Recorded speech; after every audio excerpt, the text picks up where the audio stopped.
you that feel like life is stuck on hard mode, this one is for you, and thank you so much to the games community and industry for giving us, so many of us, a home. This, as you may already be aware, is Jennifer English, an actress best known for voicing Shadowheart in Baldur's Gate 3 and Mael in Clair Obscur Expedition 33. Her excellent performance in the latter role earned her several awards, as seen in this clip from Jeff Keighley's video game announcement and occasional award show. When I watch her earnest, tearful acceptance speech, I see an artist passionate about her craft, overwhelmed with gratitude that her dedication is paying off in terms of income and prestige, and that both give her the opportunity to dedicate her life to her art. When I watch this speech, I see a perfect image of why the encroachment of generative AI in the arts must be firmly rejected. There are thousands, hundreds of thousands, millions of other actors out there who are just as passionate about their craft as Jennifer English. They aren't as famous, aren't as successful, and most of them likely aren't as talented, but they are no less hard-working, no less dedicated. None of them are entitled to fame and riches, but surely it is a sign of a more utopian society when people are free to pursue their passions and interests as much as they wish in life, be they acting, visual effects, writing, set design, etc., instead of being forced to quarantine those passions into whatever spare time they can squeeze in after a busy day of working a job they may not care for. This takes a village,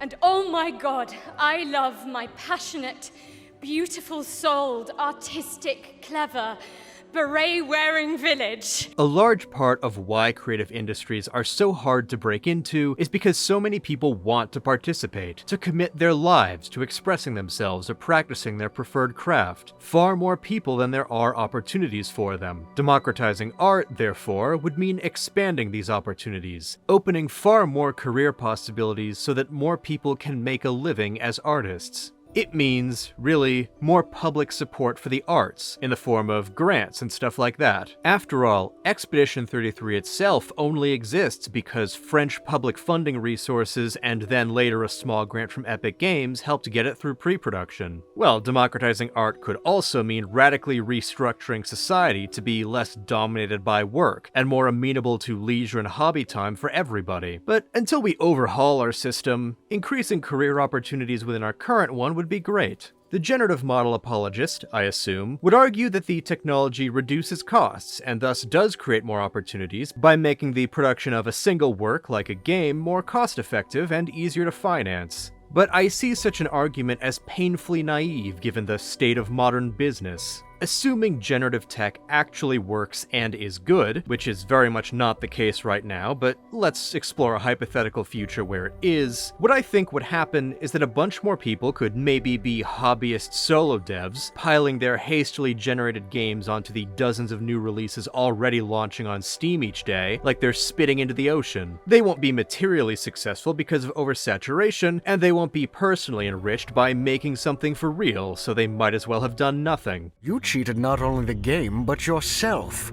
You didn't grow, you didn't improve, you took a shortcut and gained nothing. Meanwhile, opportunities for paying work would dry up because the big corporations with the money to hire will just generate a bunch of their own games too. And only those independently wealthy enough to afford the time and lessons to hone their craft can be full-time artists making real art, or those lucky enough to catch the eye of a wealthy patron like we're back in Renaissance Italy. I don't see generative models as democratizing anything. I see them instead threatening to concentrate the arts in the upper echelons of an increasingly stratified, still stubbornly employment-based society. I see another actor with just as much passion for performance as Jennifer English beaten down into silence by a world that permits no time to indulge in that passion, while another billionaire rich off the speculative AI bubble with just as much contempt for humanity as, say, Mark Andreessen, decides on a lark to spend his days taking the best acting classes money can buy just because he can. That's the opposite of democratization. Jennifer English cares about what she does and found fulfillment in her performance in Clair Obscur Expedition 33. It is the possibility of this fulfillment, for her and for all of us, that I see so directly threatened by the encroachment of generative AI in the arts. And so, generative AI must be rejected. Clair Obscur Expedition 33, one of my favorite games I played last year, used generative AI during development. Shortly after launch, at least one generated texture was discovered in the game, only one that I'm aware of, but there may have been more. Sandfall Interactive quickly patched out the offending textures, claiming they were placeholders left in the game by mistake. Much later, Sandfall clarified that their use of generative technology was very limited, only happening because some of their developers messed around with it a few years ago, back when it was first made publicly available and treated mostly as a weird new toy. Sandfall claims these few developers only made a couple placeholder textures of no importance, but they didn't like them and stopped using the tech and never used it meaningfully, and the team meant for everything in the game to be exclusively human created. Now, I'm not going to tell you that my opinion has to be yours, but if we can take them at their word that this was just limited early days experimentation, that it didn't influence any of the actual creative ideas, that the game really is all human made now that those few stray experiments have been properly rooted out, and if we can trust Guillaume Broche and Lauriane Testard's separate statement utterly rejecting the notion that generative AI has any place at Sandfall, I'm inclined to forgive this particular instance and keep enjoying the game, though I will be more vigilant around the studio moving forward than I would otherwise. I'm putting my pitchfork down, but keeping it out of the storage shed, just in case, if that makes sense. But it's impossible to forget entirely. What if they're lying, and more of Expedition 33 was generated? I want to trust Sandfall for now because I like their game, because they gave me a positive bias in their favor before I learned about that one texture, and the game seems far too deliberate and passionate throughout to be AI. But the possibility of generative AI use has still been established. For all we know, Jennifer English sold her voice to Sandfall and never recorded a word of dialogue, and her heartfelt joy in her acceptance speech is fraudulent. I do not believe this is the case. I don't think Sandfall or English would have wanted to do that, and I don't believe speech generation is anywhere near good enough to perform like she did in the first place. But don't you see how the use of generative tech for one seemingly incidental part of the game suddenly casts a suspicious shadow over the entire thing, over everyone else's real hard work? You know that communal potluck soup in Stardew Valley, where all the villagers add their own carefully picked and curated ingredients to the same giant soup, and you, as the player, can completely ruin the entire thing with the wrong ingredient? Generative AI being used in a communal work of art like a game or a movie or what have you is like adding cow manure to a Stardew-style potluck soup. It infects the entire thing, tainting the ingredients everyone else put in. The meat may be seasoned and cooked to perfection, but now it's marinating in poop broth. When I played the new zone added in the thank you update of Expedition 33, I looked at some of the background details and the thought this could have been generated nagged at me. Once again, because I do not want my real belief to be misunderstood, I don't actually think it was. And in fact, I think it's important that people don't exaggerate Sandfall's fleeting peripheral generative AI use to imply that the tech is responsible for any of the things in the game so many players actually fell in love with, because that just gives the AI advocates more ammo to push their snake oil. But the seed of doubt has been planted, and every talented, dedicated creative who worked on the game without even knowing that generative AI was used by someone else is possible collateral damage. Another game from last year that I played and enjoyed and put enough thought into to make a video about, Tainted Grail: The Fall of Avalon, seems to itself have carried some iffy-looking background textures at launch. As far as I'm aware, this game's developers' quest line have not confirmed that they use generated assets, and I'm hesitant to jump the gun and make a knee-jerk accusation that might demoralize and delegitimize a real artist who just made something a little wonky, but some of these screenshots look pretty suspect. A game I didn't play that did have confirmed AI use was The Altars, which was caught using the tech for allegedly placeholder flavor text. And then, of course, Baldur's Gate 3 and Divinity developer Larian has obliterated a sizable chunk of its goodwill due to its CEO's statements about trying to find ways to use AI for upcoming projects, despite straight up admitting he wasn't seeing any tangible benefit from it. The AI apologists may say it's no use complaining. This is the future, it'll be everywhere, so I object to it. Why not accept it? Like we accepted Oblivion horse armor, and Overwatch loot crates, and Google making it search worse on purpose to keep people using it longer, and every website assaulting you with ads and demanding you make an account for a service you'll only ever use once, and every piece of software you want to use being subscription only, and Netflix telling all its show's writers to dumb down their scripts to be understandable for people watching while also scrolling TikTok, and social media me a baby-proofing speech so that everyone is now unironically dropping unalive and sewer slide and grape into normal conversations about serious topics, and experienced game developer teams being broken up through layoffs all across the industry the moment a game ships, which sacrifices institutional knowledge, team cohesion, and talent development for a short-term bump in company stock and executive pay. Accept AI like we've accepted all of that. Don't waste your anger objecting because you'll need it next time you catch a stray glimpse of a black man or a woman you personally don't want to goon to in a video game. It's not like there is currently growing backlash to things like fast fashion and fast food as we better understand their myriad societal costs, so now is the perfect time to go all in on fast art. A more rational AI apologist will say, who cares if a developer generated a texture or some flavor text or a mood board for concept art? These are incidental things, and it allows them to focus on the stuff that really matters. Well, as I already said, once you introduce the idea that some things may be generated, it casts doubt on everything, even the stuff that really matters. If you're a solo dev, maybe you don't have innocent team members to throw into the crossfire, but you'll still be casting doubt on your own skills and your own passion. Would you really want the stuff you worked hard on for real to be assumed to be generated too? But also, how do you know what does and does not really matter? Like, okay, I guess if you wanted to generate the texture of a rock or a tree that has no significance and is just set dressing in a level, that feels pretty incidental. And upon first hearing Larry and saying that concept art wouldn't be generated, but mood boards for the concept artists might be, I thought, okay, I'd rather nothing was generated, but this kind of usage seems inoffensive. But I'm not a concept artist, and some people who are have explained why that actually would mess up their processes and produce worse results. The thing about using generative AI to do the incidental stuff is that anything you choose to generate is something that you fundamentally do not value, and you are broadcasting that lack of value to the rest of the world. And also, anything you choose to generate because you lack the expertise to make it yourself and can't or won't hire a professional is something that you won't know how to fix if it doesn't work.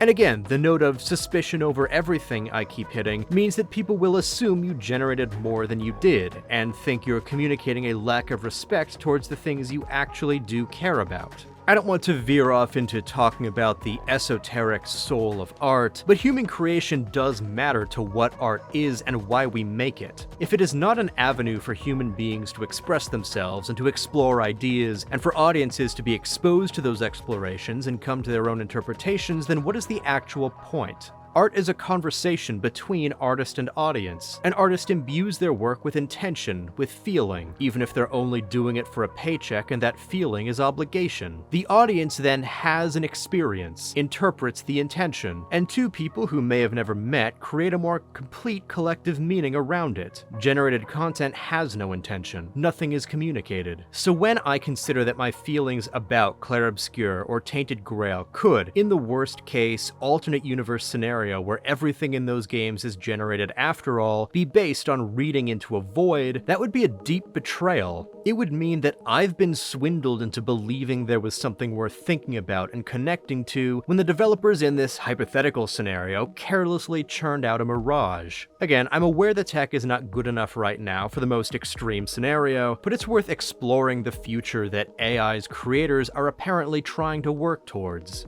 What would it mean to interact with a completely artistless piece of content? Because if we abide by death of the author, isn't the lack of intention irrelevant? If a reader's interpretation is just as valid as the writer's, then doesn't that mean that text made without a writer can still be interpreted from meaning? I think yeah, that's possible. So can generative AI kill the author for good? Or does the necessity of fighting generative AI kill the death of the author itself? To refresh everyone's memory on the actual theoretical concept, death of the author can be boiled down to the idea that once a creator puts their work into the world, they no longer have final say on how it is received and interpreted. What is in the text matters more than the author's declared intent if there happens to be any incongruity between the two. And the author's view of their work does not invalidate different or even conflicting interpretations from a reader, as long as the reader is basing their interpretation off what is actually in the text itself and not making stuff up. Death of the author is often invoked online to mean separating art from artists to enjoy good art made by bad people, but that's more of a logical byproduct of the idea than the idea itself. So if someone reads a book assembled by ChatGPT and is able to interpret deep themes, abiding by death of the author should mean that their interpretation is valid. And let's not pretend that ChatGPT can't assemble enough of the right words to enable someone who wants to read into things to do so. The program may be constitutionally incapable of understanding what its output means, but it is drawing from millennia of human writing that does have meaning, and so it could make something interpretable. The incoherence of its current capabilities doesn't actually preclude analysis of that incoherence in a formal sense. After all, rules in art are really just explanations of the effect certain choices and elements have, and everything can be harnessed for effect. A generated story about some guy losing his mind that structurally falls apart because ChatGPT couldn't keep track of all the details it was putting together because it doesn't actually think can be interpreted as an artful reflection of the protagonist's detachment from reality. And would that be so wild an interpretation? The fact that art can work like this is part of what makes engaging with it on a deeper level so amazing, but this potential is at risk of being weaponized to autocratize creativity.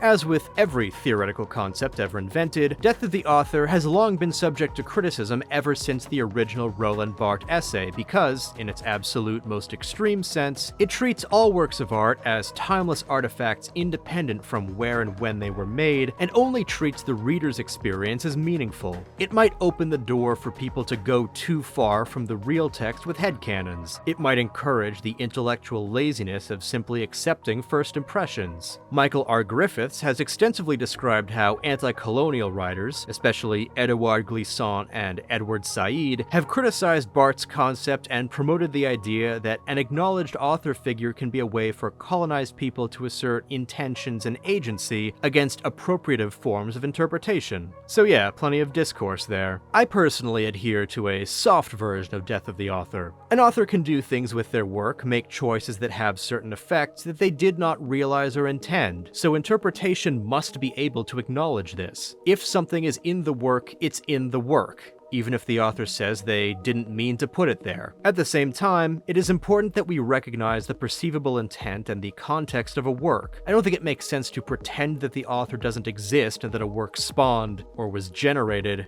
out of nothing. Context can provide vital insights, especially for works from cultures that are not our own, or for older works that may be referencing trends or contemporaries that we may have forgotten about today. If every movie from the last century were lost except for Shrek, the large chunks of it commenting on and parodying Disney stuff and other pop culture would be incomprehensible to future historians. I mean, how many kids even at the time got the O.J. Simpson white Bronco joke in Shrek 2? I sure didn't. So basically, I think it's important that art be allowed to exist as its own interpretable entity, and that authorial intent is not the final word on a work's meaning, but authorial existence and context is a vital component of its meaning. Obviously, we've all become increasingly aware of the pitfalls of parasocial relationships, but every time you engage with art, you are developing some sort of parasocial relationship with the impression of the creators you perceive in their work. And this limited kind of parasocial relationship might actually be a good thing, a way to expand your own perceptions. Deleting the possibility of an author leaves us reaching out, hoping to grip another by the hand and finding nothing but empty air. Generative AI twists death of the author into the most nightmarish version of itself, where everything can only exist for the benefit and convenience of the reader in an already so isolated world. The author isn't dead, they're erased from existence. I suppose there's an appeal in this, going back to the good art by bad people debate. An author can't reveal themselves to hold bigoted views or commit a sex crime or a hate crime if there is no author, so an authorless work can remain unsullied by outside context. But then again, speaking observationally, the sorts of people most willing to denounce an author for such behavior are not the sorts of people willing to embrace generative AI. No, the tech seems more likely to be embraced by those who hate artists and seem to resent that the art they love was made by someone else. It's embraced by those who think that struggling artists living commission to commission are elitist for daring to charge money for their work, or think of all actors as being as wealthy as Robert Downey Jr. instead of realizing that the overwhelming overwhelming majority of them are barely scraping by. The sorts of people I see actively embracing generative AI, and I don't just mean using it or exploring it or mildly finding it useful sometimes, I mean enthusiastically promoting and evangelizing it, are so selfish they cannot stand the notion of art being made by an artist, and thus art being possibly made for an audience that they may not be a part of. Better to destroy the artist as a viable category of person. At the risk of falling into a bit of a Goomba fallacy here, any prior stated objections to the pre-AI structures entertainment industries have already set up to churn out samey, mass-appeal content seem to fall away for these people the moment the pesky artists might disappear, even though that would only accelerate the proliferation of samey, mass-appeal content until it's the only thing left. This is a position born of venomous, self-destructive envy, absolute crab-in-a-bucket behavior, and based on the way generative AI is currently being used and promoted for content creation, this is far more often the intent behind it rather than empowering creatives or whatever the latest slogan is. So I don't think it's necessarily invalid from an interpretive standpoint to say that death of the author can be applied to draw meaning out of a generated work, as it can be applied to the blandest and emptiest human work, and it could be an interesting exercise, but it's ultimately a self-aggrandizing endeavor, and if that's the only way you consume art, you're going to quickly develop a very limited and limiting perspective. All of this is me exploring the hypothetical world in which generative AI actually can create a work on its own that people connect with, and actually can mass replace artistic jobs. So far, it has not been capable, despite the best efforts of the tech companies to convince us that it is. It can only be used to make disposable, instantly forgotten memes that would be funnier as bad Photoshop jobs anyway, or to coach vulnerable people into self-harm, or to undress minors on X the Everything app.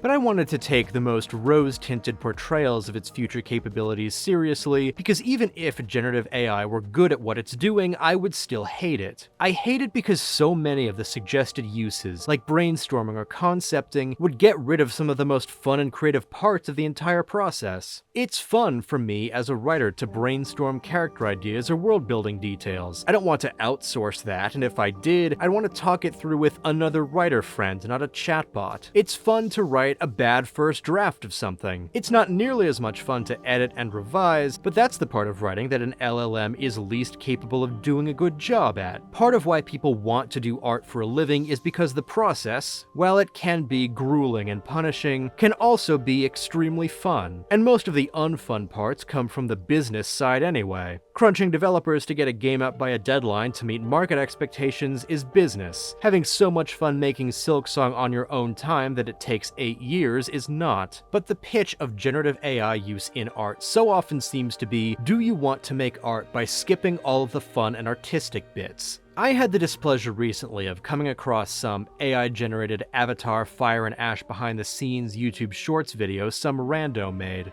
It's a short montage of Na'vi characters hanging out and goofing off on set between takes, faking what real behind-the-scenes footage might look like if the Na'vi were really on set instead of being fully motion captured. Seeing that genuinely made me angry, because the behind-the-scenes footage that this was emulating exists to show off the creative process, to celebrate all of the hard work that goes into a movie, and the fun the cast and crew can have when everything is going right. In the total generative AI dystopia, you don't get to laugh and bond with your colleagues as each of you perform your practiced crafts to build something that may not even be good, but at least you made it. You get to type in a prompt, alone in your room, and watch a mocking pantomime of that experience spat out by the very technology that obliterated it. I want a better future for those who come after. For those who come after. Thank you. Thanks for watching, and you know, I'd like to be able to fully dedicate my life to my creative work, so if you like this video enough to want to help me do that, then like the subscribes and bell a comment or what have you, and if you can spare the cash, maybe consider my Patreon. Huge thanks to those who've already joined, your support means a lot. Have a good one, everybody.